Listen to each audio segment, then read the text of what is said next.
Mm. All right. Well, happy Saturday afternoon, everybody at home. Here we are, special edition. Let's talk live. Let's talk JawsLive.com. Be good if I remember the name of the show. A Yeah, very, Put it on the yeah. very It's on the special. flag behind me. Yeah. That way, that way, if I forget, I can look. That's It's a very well, special edition. yes, extremely special edition. So ultra like top secret special edition today. We have a guest that we've all been really excited about, and that is obviously Mr. Jeff Kramer. So, Jeff, thank you very much for joining us and I'm coming on the honored. show. Um, All right, round of applause. He's I'm Welcome, here. welcome, He's welcome. yes, the one This and is only. for Mike and Nate, who have been asking me forever, and I'm glad it finally worked out. We appreciate your patience. Appreciate it so much. Pleasure. yes, yes. I'm glad you're able to put up with all the hounding. So it's been a bit, but hey, it's For been great, sure. and glad to have you on here. And At my we'll go ahead and age, get. we respect and welcome hounding. Hey, that works. That works. Yeah, for sure. Well, I thought we'd maybe start off a little bit off the back with what got you into acting. I know you kind of felt that realm from a child, correct? Without a doubt. I was always fascinated. And my mother, when I was a kid, I would tour with a children's theater group called the Rockefeller Players. And we go places. And once where I was in Providence, Rhode Island, I played Peter and Heidi. And after the performance, my grandfather and grandmother were there. My grandfather was there. And a girl came up and asked me to sign her shoe. And my grandfather couldn't believe it. You, Jeffrey. And then when I saw Mary Martin on Peter Pan, my mother said, you know what? You almost fell out of the balcony. We're in Broadway watching this. And it was stunning. Stunning. I'm trying to center myself because I'm in an unusual place.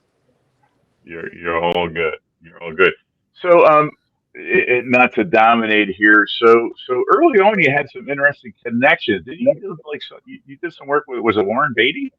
You did a little Oh bit of work with? yeah, I played his What? his little brother. Gosh, that's you did your homework. I played his little brother for a producer who I really liked. I was 13 years old. Hmm. Robert Ludlum produced it, the writer. He was a producer and whatever. And Warren Beatty and I play his younger brother in Compulsion. Story of two brothers who want to commit the perfect murder, and they murder a friend of the little brothers. And it was unbelievable because I thought, I can't wait to grow up because, when you grow up, women just throw themselves at you. But then I grew up and I realized it was only Warren that they threw themselves at. It wasn't the rest of us. I once told him this when I ran into him. But yeah, I was always mesmerized by it and always wanted to do it. And I thought this was love somehow. And then therapy made me realize you're nuts, Kramer. This is not the end all. I was having my third child and I'm selling flowers on a corner at Fairfax and Pico to make some money in between jobs with my hat down like this so my agent wouldn't know it was me. And a guy who my oldest son went to nursery school with his kid said to me, I'm looking for an exec. He knew I ran a theater. He knew we went to the same college. I'm looking for an exec in creative affairs at 20th Century Fox. And I go, Vicky, my wife, said, had Richard Dreyfuss come over. And I didn't know that she had set it up to talk me into this. And Richard came over and in his shy, unassuming way said, if you don't do this, I will fucking kill you. True story. And so I went to the interviews. I had many, Barry Diller and John Dolgen and Harris Cattleman, and they hired me. And it was soon after that I realized, you know, we can do a good job at this because there's no facts here. It's all opinions forcibly argued. And if you give your opinion, say, no, you don't get it. Boom, bada boom, bada boom. That's funny. And they go, oh, yeah, I get it. And it was a fast track. I developed the X-Files with a team. And then Oh, wow. I didn't own it. I did it for Rupert. No kidding. And it was, I worked for Fox, but it was really kind of very exciting. And I loved producing because I had run a summer theater on Martha's Vineyard for years, from college and after.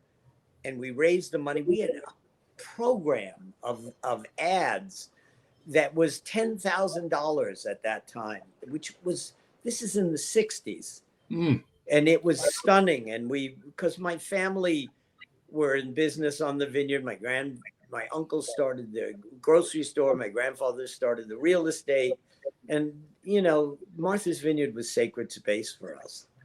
It truly was. And you know, sometimes God is really good, and I'm blessed and I'm grateful. I mean, I think gratitude is important, and I just always feel grateful. You know, I used to be friends with George Clooney, and he was always grateful. And I remember that. It's really important and inspiring, I think. Clooney reminds me a lot of Warren Beatty as a way. filmmaker. Yeah. As a Yeah. filmmaker, he does everything. Right. Yeah, I agree with that. Yeah. Yeah. Big time. That's a Yeah. good. That's a good observation. Huh. So was Jaws your big kind of breakout before you got it, before you started doing TV episodes? Because I mean, I know you've done Well, TV I was an episodes. actor in New York. I came out of school and I worked in a back office of a Wall Street firm and stuff like that, which I couldn't even do my own checkbook.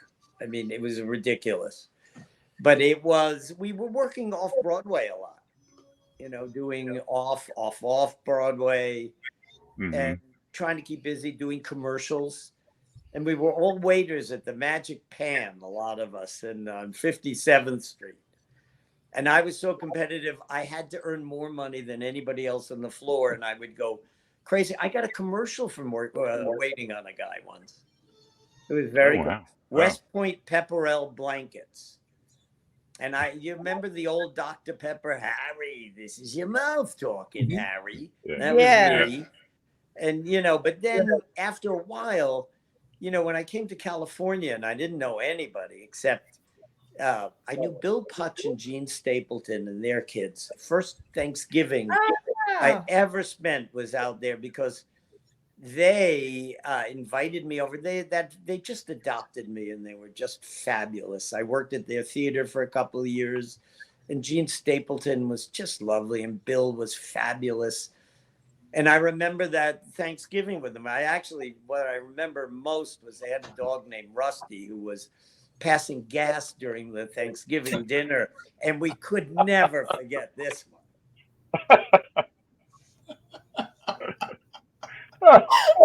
Oh my God. That's hilarious. But I moved out here and then I realized, you know, the water's on the wrong side out here. It was kind of very weird. And you're originally from, was it New Jersey or New York? I was born in Manhattan, but grew up in Teaneck, New Jersey, and in the summers on the vineyard. I worked. I made fraps for Leonard Bernstein when I was a kid, and a lot of those people. The drugstores, they got rid of their fountain 30 years ago, I think, 40 years ago. Wow. Sure. Wow. That's Wow. was that Gene Stapleton pre All in the Family or post or during? Pre. Pre. Or maybe it was the beginning of it. I can't remember because it had to be in the late 60s, I think, Because speaking of John Putch is going to be at SharkCon. I know. I got a message from him. I love John and Pam Putch. They're great. Good. I hope you make it. I hope Oh, it might be not. Yeah, I haven't been officially invited yet, but Okay. who knows? Well, Spencer was supposed to reach out to Dominic, so We did it a few years ago. I Uh-huh. remember I was there with Richard and Svet. And yeah, it was fun. good. And Jaws, that's how I know Richard and became friendly with Richard. And we're years and years ago when we were having our first children, we were both pregnant at the same time. And Richard called me up and he goes, Kramer, come up for dinner and bring Greenblatt's chicken. Now, Greenblatt's was a delicatessen it doesn't exist anymore in Los Angeles. So we went and got the chicken from Greenblatt's. We had dinner. We came home. And within 24 hours, both women delivered babies. We Oh, always geez. blamed it on the Greenblatt's chicken. Must have been a little on the spicy side, huh? Oh, boy. That's basically nature's Pitocin to get a baby to come. Basically. Yeah, Oh exactly. my gosh, Greenblatt's chicken. I love it. I love it. Well, you were in. You were in just about every iconic sitcom that I can remember watching in the 1970s. I mean, Oh, it was Laverne and great. Shirley. Lot What of was birds. Beretta? Yeah. Happy Days. I played the leader Happy of Days. Fonzie's old gang, and Yes. you know, those were great fun. But you know, you go and you do your job for a week, and then you don't work for a while. Right. And it was like this. I mean, up Oh. and down and up and down, and you know, with kids, I wanted more control over my life, and eventually I realized that we were indeed the last hired and the first fired. Mm-hmm. And you know, Uh-huh. that was problematic for me. I wanted more control over my life. Not that in show business you ever have much control over your life, but Seems like an area that involves a lot of risk taking. I would assume. for sure, without a Yeah. doubt. And I was much happier being a producer. You know, I always had an opinion about everything anyway. And it was my old friend was a guy named Leslie Moonves, who was the first one of us as actors who made that move over to the other side. And he was the old bartender at the Improv, is how I knew him. I mean, Really? we're talking, you know, we're having the 50th anniversary of Jaws next year. Somebody said, how old were you when you made this movie? I said, I was 9, of course. and I wear this as good luck because I was going down the hill years ago and I went through a stop sign. I hear, I get pulled over. And the guy says, you know, you went through a stop sign. I said, yeah, I know. I'm sorry. I didn't go that far over it, but I went, yeah, I get it. And he goes, why are you wearing that hat? I said, oh, I played the deputy in Jaws. He goes, oh, I love that movie. Don't do it again, he says. So I wear it now for good luck. Should have kept your badge. Should have kept your badge. Yeah, I'm on really. the job. Yeah. I'm on the job. Yeah. As if I should have kept my costume. Nobody thought, you know, we thought the show was going to get canceled in the middle of the season of shooting it. It was over budget. We were in the middle of the summer. They were never supposed to be there. And yeah, it was craziness. That's why I wear my stethoscope if I'm speeding, Jeff, to come back here on Tuesday or Thursdays to do the show. Perfect. Yeah, it works every time. Smart. So you being on the obviously you were there when they were shooting Jaws on the island. I mean, rather than throw a ton of I was throw a there ton of because Jaws. they put me up in a hotel when I worked. Oh, did they? Oh, Okay. yeah, they were great. Because I was an actor in New York when I went and met Steven. And it's the only time in my life I ever left a meeting and said, I'm going to get this job. I never thought that before. And Oh, wow. 10 days later, I was in Virginia, I think, shooting a commercial. And they called me and I got this job. But, you know, it was a movie and nobody knew. Nobody knew Steven then. Steven was still Steven. And Yeah. you know, who knew? I mean, nobody. This is such a ride, and I, you know, had I been savvier and whatever, I probably could have parlayed my success a little bit into something more, but I didn't know what I was doing in that respect. But I have no complaints. I wouldn't change a thing. Well, So we have go I ahead. say Go ahead, Mike. I'm sorry. in May, beginning of May, it would be the 50th anniversary of you shooting your first scene. Yeah. Can you remember what you were thinking back then? I was so nervous. I thought I might really throw up. It was, I mean, we showed up and to a beach I'd gone to my whole life at times. Even when we were kids, we used to camp out there with a camp I went to, and they would scare the crap out of us by telling us, the beast of Katama, he sucks little boys under the sand. Mm. And God, we couldn't go to sleep because you'd be around a fire and they'd tell horror stories and I show up and there's a line of honey wagons, the dressing rooms, and you went down to the beach and there was many, many feet of wooden planks that the camera was going to roll on in the sand. And it was just so exciting, truly exciting. First day of principal photography. Oh, wow. And you had Wow. I mean, it's a dramatic moment. Not to get off track here for a second, but I think yesterday I wrote a piece for the Daily Jaws, Deputy Hendricks 10 Best Moments. And I didn't see that. yeah, and you finding the body is number 2. My favorite moment ever is when they throw the whatever at the window and you just turn and wave. I just think improvised. It was great. Great. that's just the best moment out there. But yeah, I mean, but such an emotional scene. Your first day, it's like, hi, you're here. You got to do this.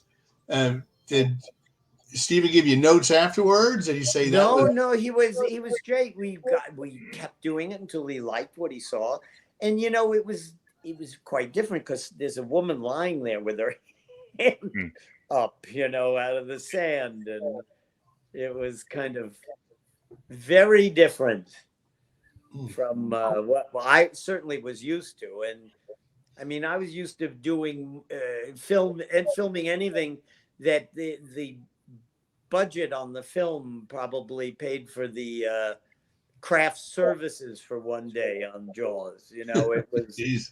It was unbelievable. Question for you regarding that scene with the woman's hand. So I had read at one point in time that they couldn't get the crabs to move, and so they dumped some coffee on them to get them to move.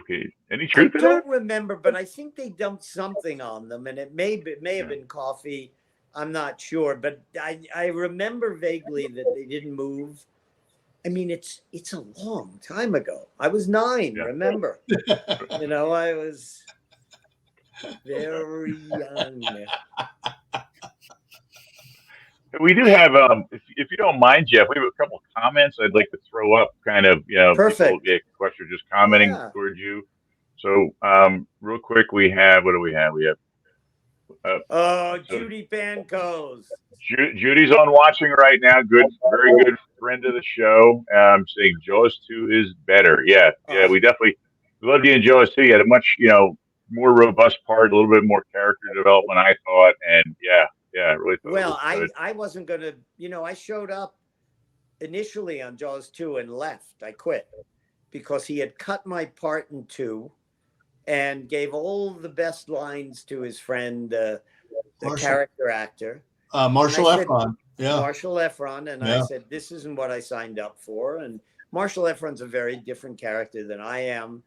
And I left. I mean, my friend said to me, are you out of your mind? You left? It's not like we had a dime, to spend. And how could you quit? And I said, it wasn't something I really wanted to do. And it was, I assumed we were going to, use me in a little better way and whatever. And I left. Then when Hancock got fired, Jeannot Schwark and Joe Alves said, we like the guy who was the original. Let's bring him back. And they did. Thank Oh, goodness. wow. And in Jaws, and the greatest part was I got more work when the shark didn't work because they had to have cover sets, and they'd make Okay. up little extra little things or whatever. And some of the stuff, what's the matter with my printing? That's kind of Right. made up.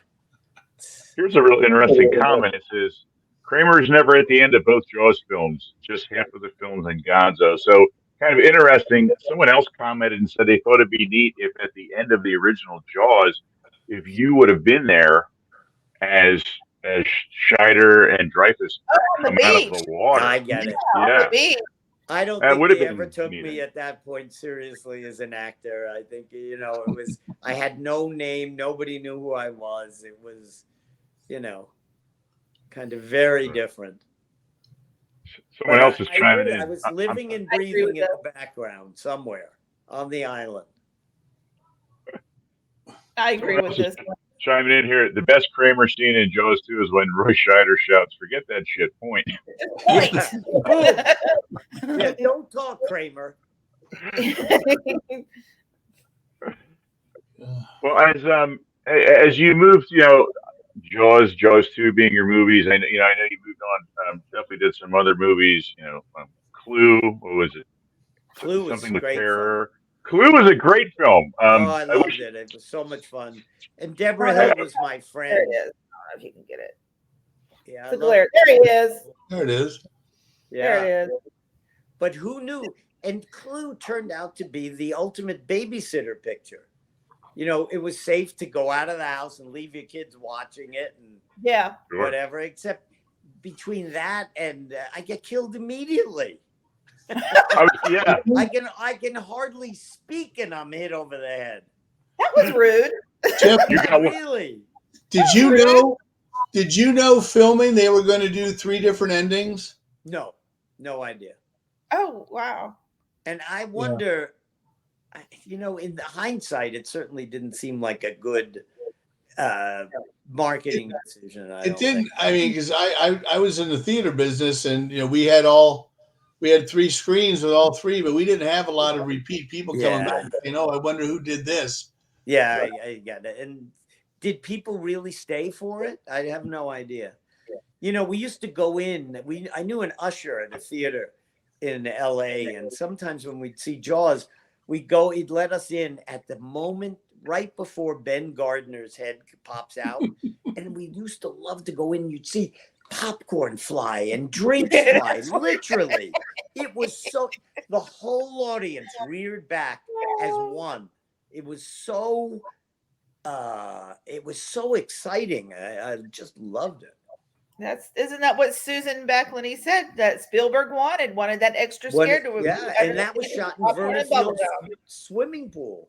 Absolutely. It's kind of very cool. She was a great woman, Verna. I loved her son Rick. Aww. She was just lovely and lovely to me. When I first came out to LA, I didn't know anybody. So I'd visit with Tom Joyner, and I'd go in the office. I'd sometimes say, Stephen, but you could always go in and talk to Verna. And it was nice. I haven't seen Stephen in years, but when I was David Kelly's partner, he won an award, and he asked me, he couldn't go at the Writers Guild, and he asked me to accept the award for him, and I did. And Stephen was presenting, and Stephen said to me, "Oh, Jerry, I'm so proud of you." And I thought, oh my God, what am I going to say? I can't say, no, it's Jeffrey. It's Jeffrey. I couldn't do it. I thought, I'll save this for the Today Show. But you are my Today Show now, so I'm telling you. I love it. I would presume you know this, but do you know that your character Hendrix made it into comic book fame? You're aware of that? Yes, yeah. Oh, yeah. This kid, Matt Stapleton, Yeah. and I think he's so talented and so nice. And whenever I'm in London, I see him and I see Ross and Dean and go visit them, or they come into London and see me, because 2 of my sons live in London. One's in crypto, and the other is a doctor in the National Health and specializing in neurological. If you see me moving my neck, it's because I'm ticking and I have Tourette syndrome. And he had it terribly. And two of my sons, of three sons, have it. But I'm on the national board and we try to make a difference. When we, on the practice, we got a chyron at the end of an episode we did about Tourette. And we got a lot of call-ins because we'd never had that before. But it's America's most misdiagnosed syndrome. It's not a disease. It's an inherited syndrome. It's debilitating in many, many ways. Yes. It really is. I actually, I pulled the website up here, the website that you're a big part of. I even have a clip then we could play later of them having you on at one point in time if you're interested. And it just, I'm an educator. I'm a school teacher. So to see you take on that active of a role in something like that was close to you is really incredibly impressive. I had a friend back just out of high school who had Tourette's, and I didn't even know what it was. Yeah. And he was a guitar player in a band, and it was so hard on him. He would lose jobs over it. I mean, big time. We never huge knew. Problem. When my kids got diagnosed, I then realized that I had it. I thought I was really neurotic. I used to have a vocal tic that when I sounded like a ruptured duck, actually. I went, oh. And people would say, what is that? I said, oh, I'm warming up. We learn how to hide it. And, Sure. And when we knew nothing, it was terrifying when my boys were diagnosed with Tourette. And, we used to have to educate the educators. When they were little, we'd go into classes and say, let's everybody tell a secret about themselves. And the kids would go in and say, when I do this, or I go, whoo, whoo, or my arms flail out or whatever, I do it because I was born with something called Tourette syndrome and I can't help it. And that kind of, the kids would then say, well, that's why you do that? And it took some of the onus off of it, but they still treat you like you're crazy and, out of control. And it's terrifying. It was very hard on my friend, and his was mainly vocal tics. And when he would get nervous before we would go on, whatever was in his mind, I mean, that's what would come out. And so that was tough on him. But what was so amazing was when he would get up and play, he was a guitar player, it would completely calm it. That was what kind of set him at rest with that. And he was an amazing musician, still is to this day. Yeah. Do you know the actor Dash Myhawk? Mm-hmm. He played Bunchy on Ray Donovan, been in tons of stuff. He and I became great friends with this. And he helped set up some of these dinners and getting the celebs. But he had it terribly. When I first started, he was in some of these Tourette documentaries as a child at 11. One called Twitch and Shout. It was unbelievable. Wow. Yeah. Wow.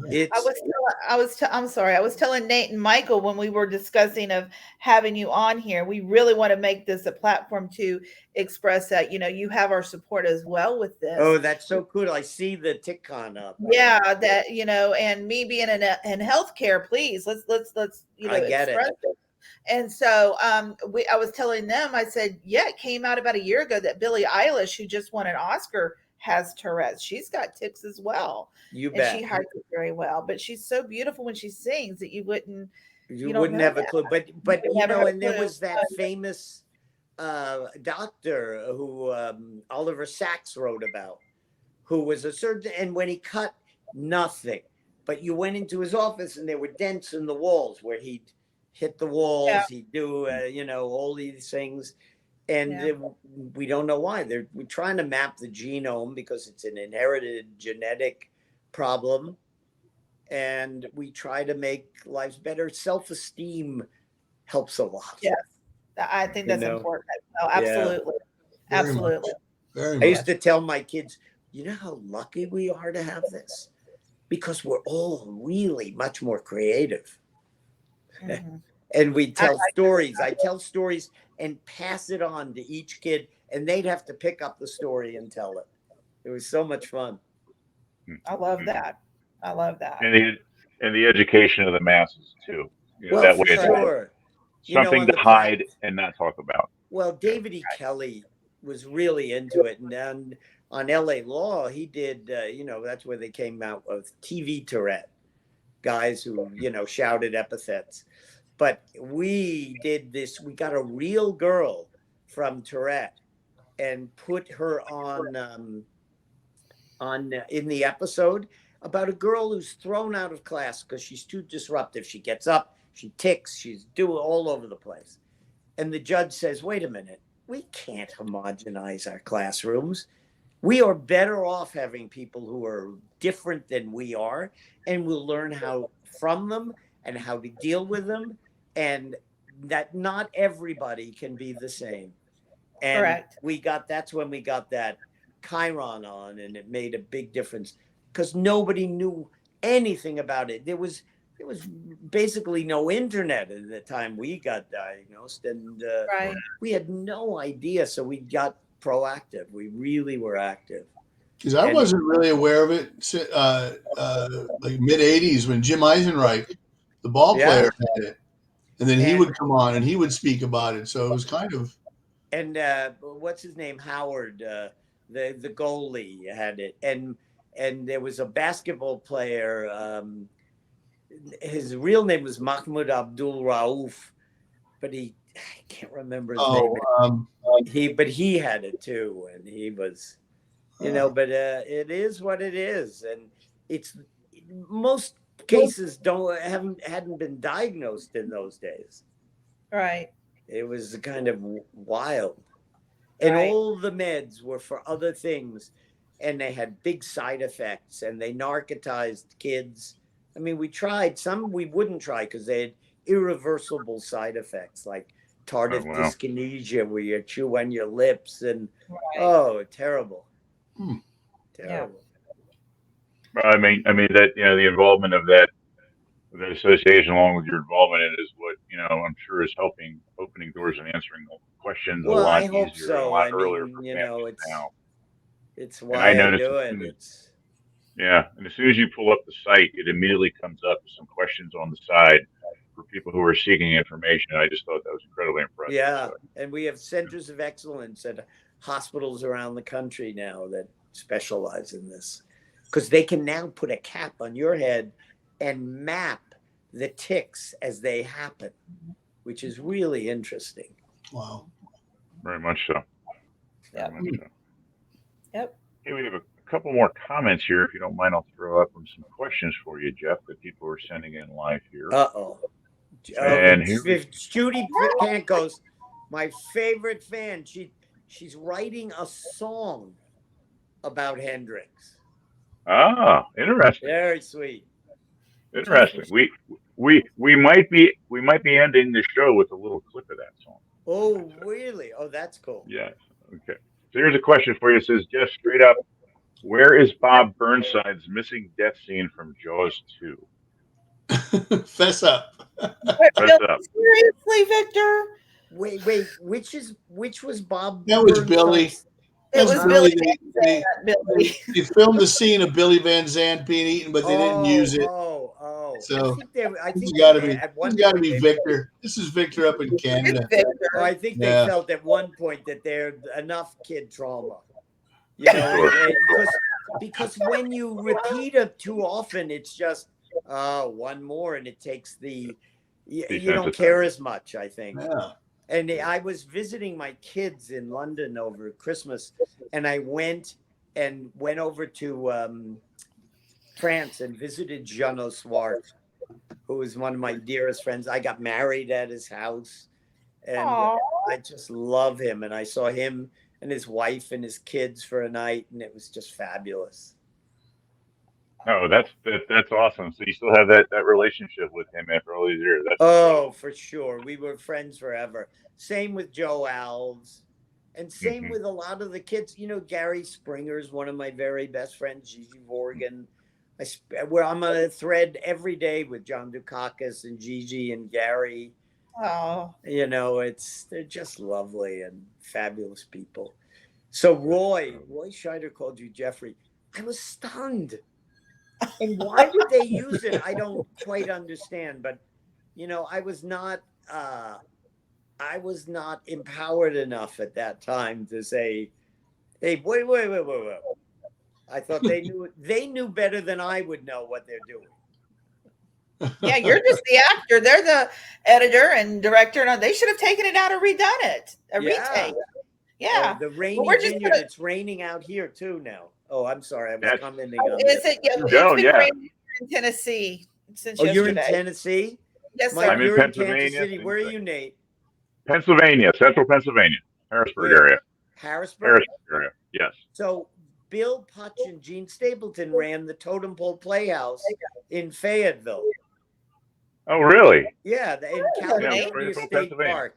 That's where I was. Okay.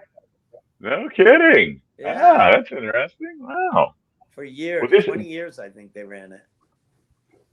This comment comes from Donna Honig, who lives on the island. She actually lives in Katima. I don't want to too much, but she's down that way. Yeah, great lady. Yeah, great lady. She was there when the filming was shot and all that good stuff, and so I figured she'd be popping on. Oh, Yeah. Donna.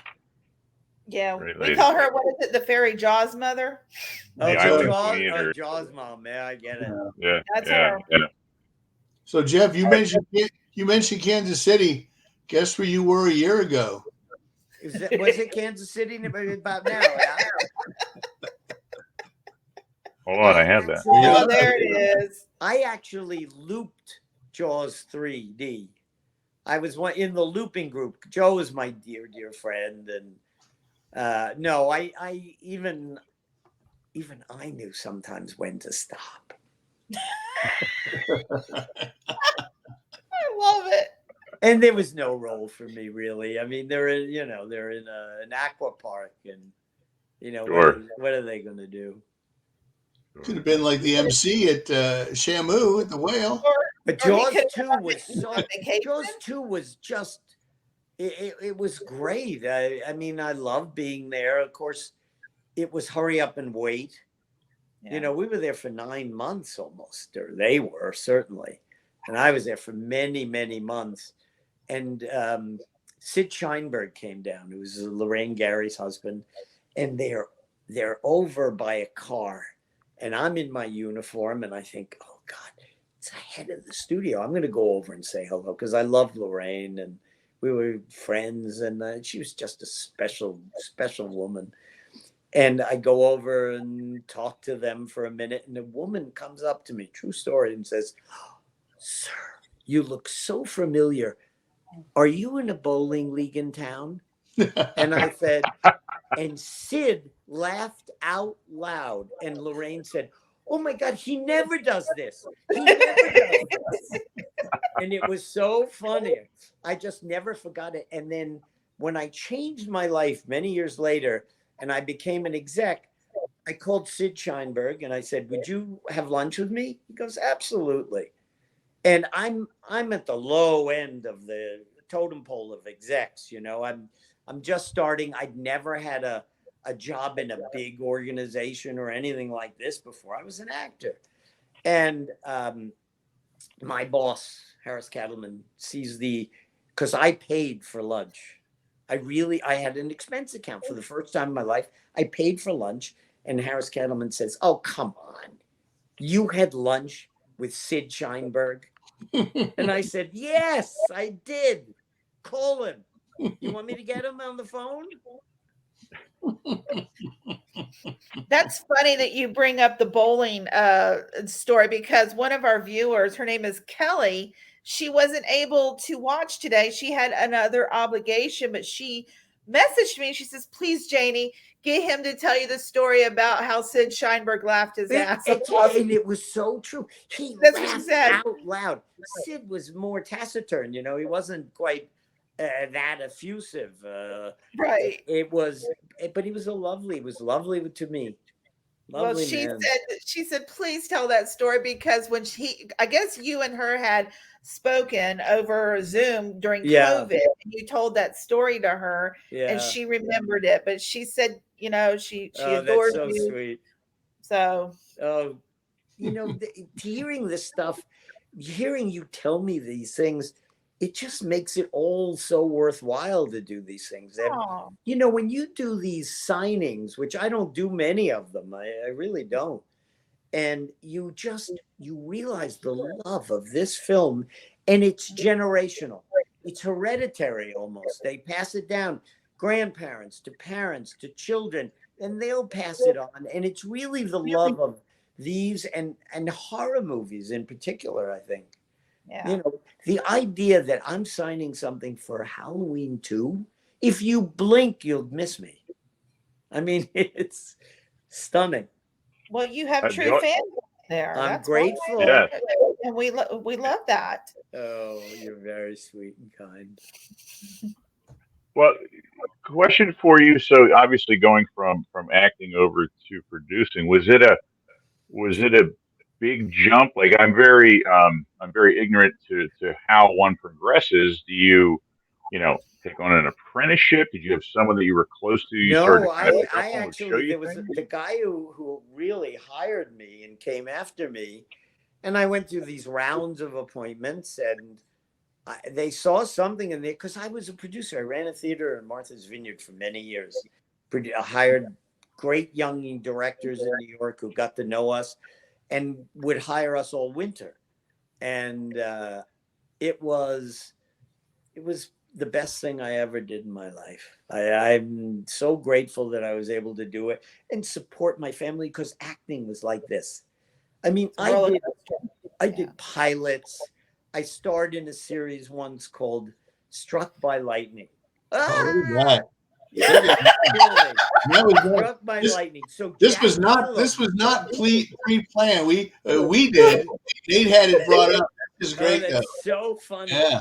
Jack Elam was the Frankenstein monster who was the handyman at an inn in Maine that I run. My name was Ted Stein, and I'm Dr. Frankenstein's great great grandson.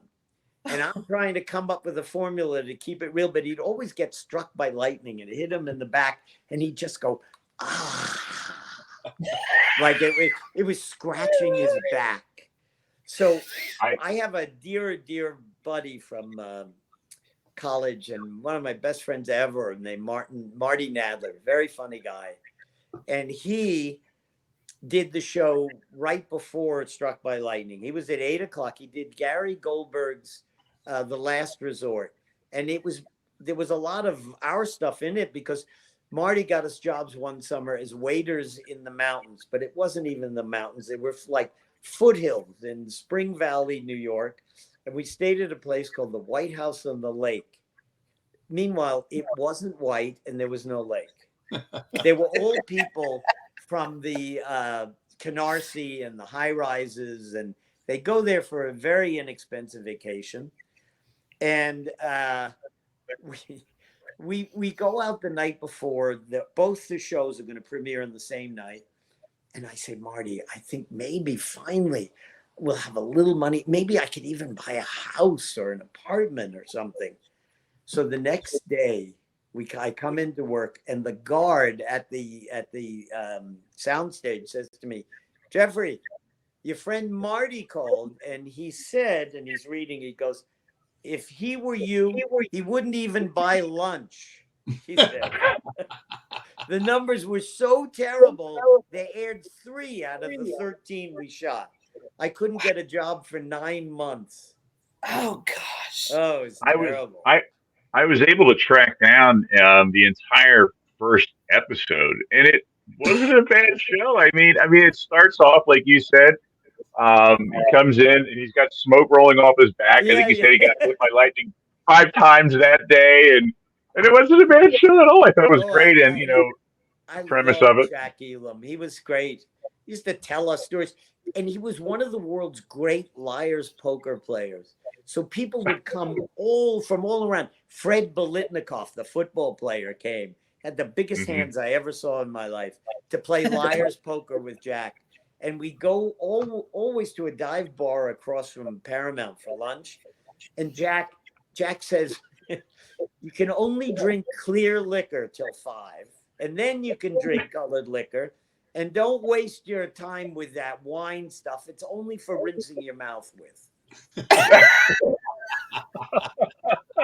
He was a lovely man. Vicky and I, my wife, used to go up and visit him in Santa Barbara, and he collected elephants. He had a big elephant collection. Sweet man. He said Tyrone Power told him that it was either selling real silk hosiery for him or he could start to act because he had one eye. Oh. Truth. And he did a lot of often was in a lot of Western films. Yeah, he told the stories of him and John Wayne and Ward Bond drinking 3 quarts a day, sometimes out there doing stuff, and buying a whorehouse once. I think they did. It's unbelievable. I love it. Wasn't he? Was he the elephant, the veterinarian, the doctor in Smokey and the Bandit too, with the elephant? I think he may be. So I think he may have been. Yeah. No, Dom DeLuise was. No, he was Dom DeLuise, right? He was in Cannonball Run. He was the doctor. Oh, he was doctor. Okay, Cannonball Run. Yeah, okay, good. Right. Yeah. He just had that. That was my introduction. Yeah. Yeah. He had that's when they had glass syringes and he had something in it and he would take it and drink it, whatever. Put it in his mouth. That's what anesthesia was in the movie. Yeah. And Jack starred in one with Gary Busey. This is a funny story. Really? It was once at some country western joint in Topanga Canyon. I remember years ago, and I'm at a urinal and Gary Busey is next to me. And I said, well, we have something in common, Jack Elam. And he turned to me, and I had to step away. I thought he was going to pee on me.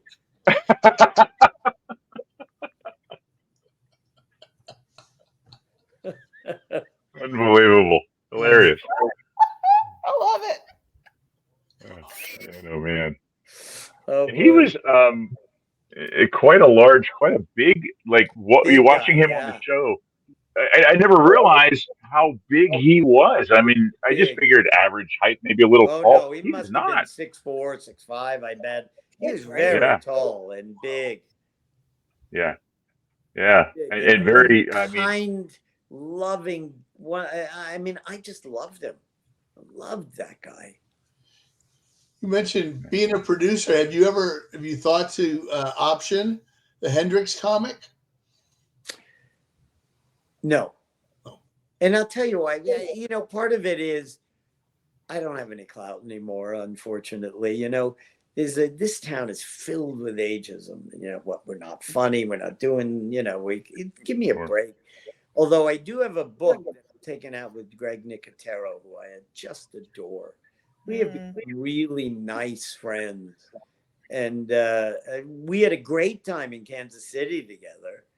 He's just I see him and I feel like I've known him my entire life, this guy. And I think he's so talented and such a wonderful human being. It's just special. Well, I knew Greg as a Jaws pen pal before I knew he was Greg Nicotero. He was just a Jaws. He was just a Jaws fan. Yeah, I loved it. And at the first Jaws Fest, because we stayed in the cabin, he came to the cabin and he brought the makeup test he was doing for, I think, Day of the Dead. And I was like, oh, I never associated the name. Yeah. Oh yeah. So Greg, he redid the shark that's in the museum. Mm-hmm. So when I went to his house, he has a replica in one of his living rooms of the shark. It's 8, 9 feet, 10 feet long, whatever. It's hanging there. It's stunning. I do know that he is such a big fan that when he would do like The Walking Dead and things of that nature, he would throw Jaws Easter eggs from time to time in it because of what he did. I know in the one scene, I guess it was a bunch of heads that were in jars or something. And sure enough, he had a Ben Gardner head in there. Ben Gardner head's at the governor's house. And if you don't look you have to catch it very quickly. I get it. Yeah, but it's in there. Yeah. But here's a question for you, Jeff. Should Jaws be remade? Well, I don't think it'll ever get remade while Steven's alive, for sure. But, the problem is this was a perfect creative storm. Everything that went wrong came together. And if you remade this, or they want bigger, better, faster, and it's like the Mega Shark in the Trench or whatever that was called, or it was just. The And Meg, yeah. the reason it worked, I think, is Steven was brilliant and shot it at the waterline and all of this, but you love these characters. It's interesting because my career really has been in developing television. I helped develop the X-Files and others, but when I used to tell young writers all the time, it's not really totally about the story very much in TV. It's about your characters, certainly in broadcast, because you know what these people are going to do. You just go back every week because you love watching them do it. And that really you identify and you root for these people. And that's how television worked for so long. When I started, they wouldn't repeat an episode in television for 6 months for fear of hurting the growth of the audience. Now, Wow. In those days, they didn't repeat an episode for 6 months. Jeez. And now now you can watch them all at once and you binge it. And my kids watch movies again and again and again.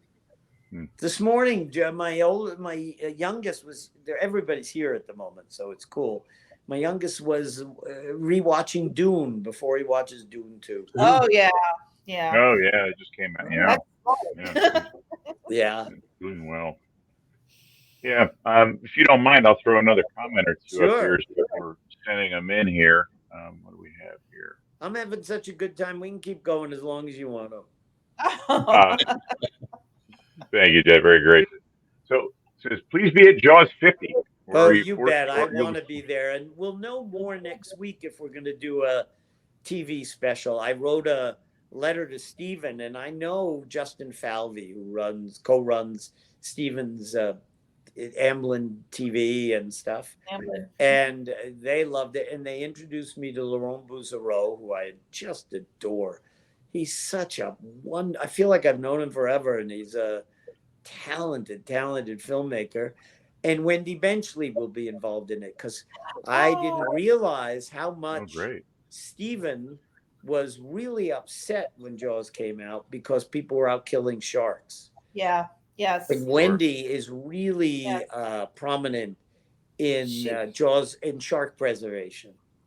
Yes, it's called Save Our Sharks SOS. Right. Mm-hmm. And if I can be part of it, I would love to be part of it. Oh, that'd be wonderful. It'd be nice. Yeah. That's one definite guest right there. Yeah. Absolutely. Okay, good. If it wasn't for Peter Benchley, we wouldn't have you here. Let's face it. You bet. Absolutely. You bet. And another filmmaker would have made that film very differently too. Absolutely. I agree with without a doubt. Yeah. Dreyfus has an affair with Scheider's wife and all of that. He was very judicious in what he chose to include and not include, and it's very smart. Well, that's when I mean what a perfect storm. And all the choices, it's rare in life to ever have them come together. Over budget, the camera went into the water one day, and they had to mail the magazine with the film in it in the water and have them try to save the film, and they did. And it was just stunning, and it was just so smart, and it just worked on every single way. That score, what a difference music makes. Oh yeah, that's unbelievable. My fear they remake it is they're going to lose the human element. It's just going to be exactly right. CGI sharks, and nobody's going to care. I mean, that's the beauty of the film is the emotional involvement you make, because everybody in the audience identifies with somebody in that film. And you got to give it to Joe Alves, because he was such a guiding light in this. I mean, that's how they ended up in Martha's Vineyard. That's how all of that worked. And then Jeannot, he was instrumental too in bringing Jeannot in, and Jeannot redid this thing, closed down for what, 2 weeks, maybe, whatever, and was able to come up with one of the most successful sequels ever. I mean, Jeannot Swark was just a genius and brilliant in his ability to salvage what, he didn't even shoot and use and make it work. Especially with that, he had such a short lead time, where Exactly. Hancock had 6 months to plan. 6 months. And his vision was way too dark, at least in my point of view. Yeah, that was the understanding. Was a much darker film. Yeah. Really? Yeah. Wow. Oh, yeah. But we're happy with And the way the joke was always in Jaws 2. It was such a long location. The joke was that if any of us ever went to prison, you got 6 months off of any jail term just for doing Jaws 2. Time served. Yeah. And they all leave out with ankle bracelets. Yeah. Yeah. Yeah. Parole. The Holidome, I heard the whole Holiday Inn isn't even there anymore. Yeah, that got wiped out in a hurricane, but they were building, I think they just opened another one last year. Oh, they did? built another one in the bar. Oh, wow. And, it was a different film. Roy, he didn't want to be there. And, Yeah. David Brown was there, who I adored. He's a wonderful guy. Just a terrific man. Someone's chiming in here. Says, I apologize. I didn't mean to cut you off there, Jeff. I'm sorry. Oh, no, I'm reading the Yeah. So there's often a big debate as to whether Jaws is a horror film or an adventure film. And at least in my mind, every time you hear, especially when I hear someone younger, they're like, oh, the shark this, the shark that. I'm like, the movie's not about the shark. The movie is about the reaction of the people in the town. And that's what makes it, the acting and the take of each role is, to me, what makes it so amazing. I mean, they could have put just about anything in the water, and I think it still would have been an amazing film. Oh, you bet. But you know what? When the shark didn't work, you had to rely more and more. It's the only footage they had, was character development, and it really worked. I mean, Murray, and I adored Murray. What a sweet man. Here, kitty, and he skunked. We're walking back to the hotel. And he wouldn't go to his room. We put him on a couch in the lobby. The next morning, that lobby stank. It was disgusting. I love it. Oh my God. Question, Jeff. Is there truth to the fact that I think it was Murray kept gin in your dressing room? Is that true? In my boot, kept a bottle of gin in Jaws 1. In Jaws 2, Murray would drink gin and milk. Yeah. Gin and milk. Oh, my Lord. Wow. Ulcer, I think it was the only way you could get it down. But he was such a good man, and what an actor. I mean, if you look at some of the others, The Hustler and Mrs., The Graduate. The Graduate. So good. Sure. Yeah, absolutely. So good. Well, we're slowly rounding out on the hour here. You guys at home have any questions you want to pop up, and that would be a really good time. I wanted to play here before we up. Here it comes. We just got a couple popping in. Here they come. Get ready. Oh, here we go. It says, Jeffrey, were you in the food fight in the Kelly house in 1974? Good question. I don't remember a food fight. Not like, because it was famous, I heard. It was really famous. And the Kelly house was owned by a guy named Bob Carroll, and he had was gonna redo it, and Jaws saved him in that hotel. It came in, and they stayed forever. They put me up in a room in the Harbor View, the one up the road by the lighthouse. by the lighthouse. Yeah, and it was fun. Yeah. But drinking with these guys was the greatest. There were some of the crew became friends forever, and it was just lovely. I mean, I couldn't be more grateful for an experience than this one. And even as I went on and had a career on the other side of the camera, people would go, "Oh my God, I love that movie." And young filmmakers were inspired by it. That It was stunning. Yeah, it was really, really beautiful. Here we go. It says, did you feel nervous working on Jaws? Yes. On the opening day, I was so nervous. I thought I could really throw up on the beach. That was the first day of principal photography. I was nervous. You try not to be, but you relax as time goes by. There's an artifice to making a movie, and you have to have an idea of who you are and your character and what you're doing. And so when it was time, and even when holding up the sign, when the shark, the tiger shark is there, and we're all in the town pier, and that thing smelled after 3 days like you can't believe. But I'm doing it in character. I'm going, yeah. Look at me.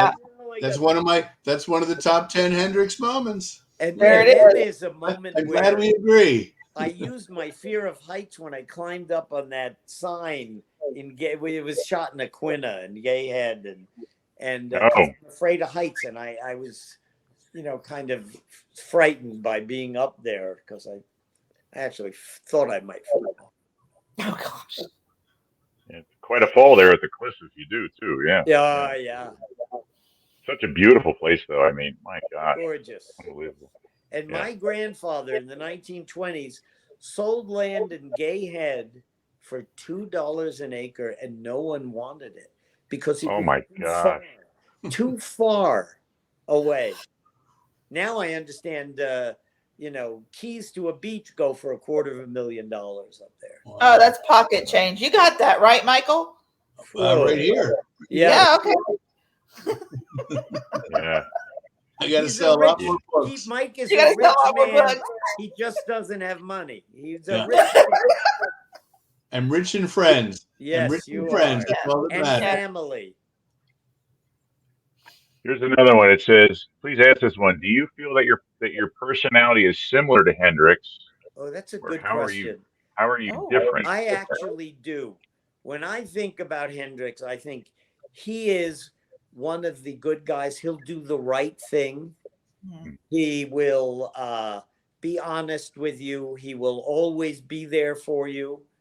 And Matt Stapleton has taken that and infused the character in the graphic novels that way.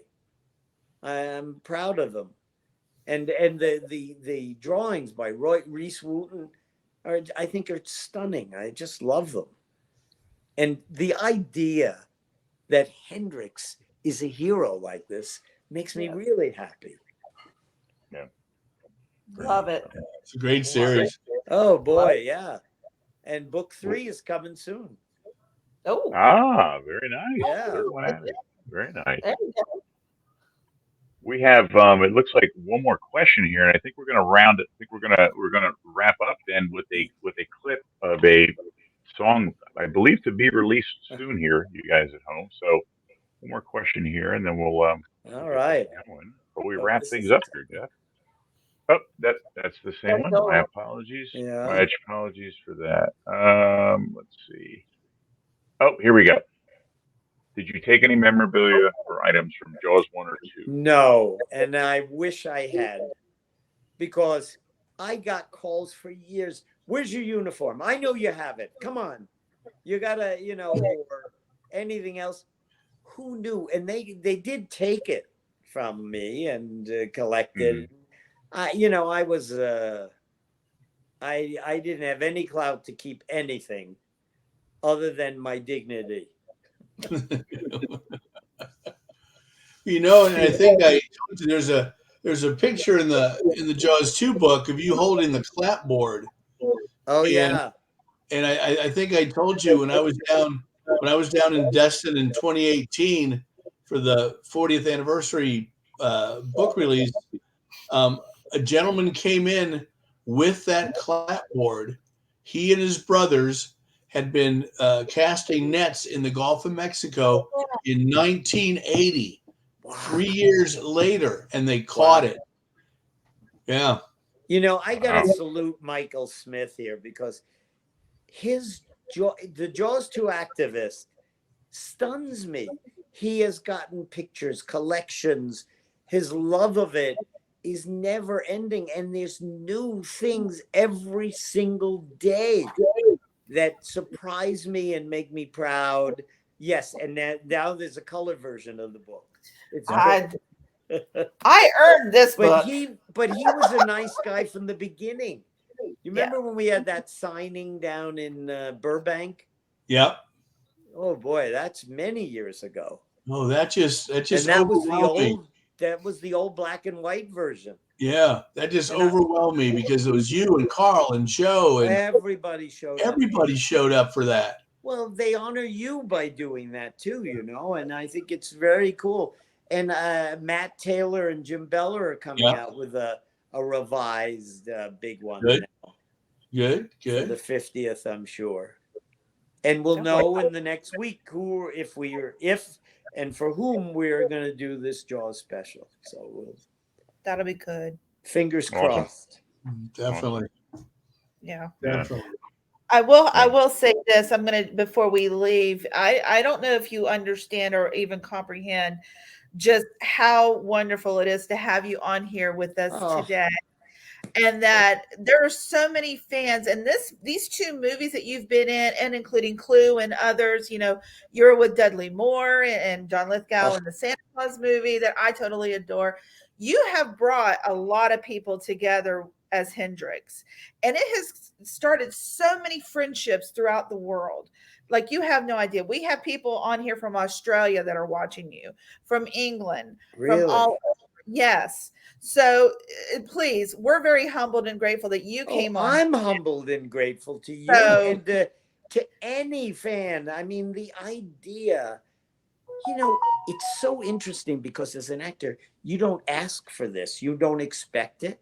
At least I didn't. I had no idea. You know, it's today, social media makes it all different. I mean, I think about my children and I think about how we've all made mistakes in our lives. Now kids can make a mistake and never get rid of it. It's forever on this. It's out there. And, you know, it's like movies. Somebody said to me, well, you know, you'll be remembered. And I said, yeah, I know my children will remember me and my family. Oh, no. They said, no. A lot of these movies will outlast you by far. And it honors me and I'm grateful for it. I don't know how to say it any better, but I really mean it. Oh, our pleasure. Oh, thank you. Very, very much. Thank you all for your love of it. And thank you for having me.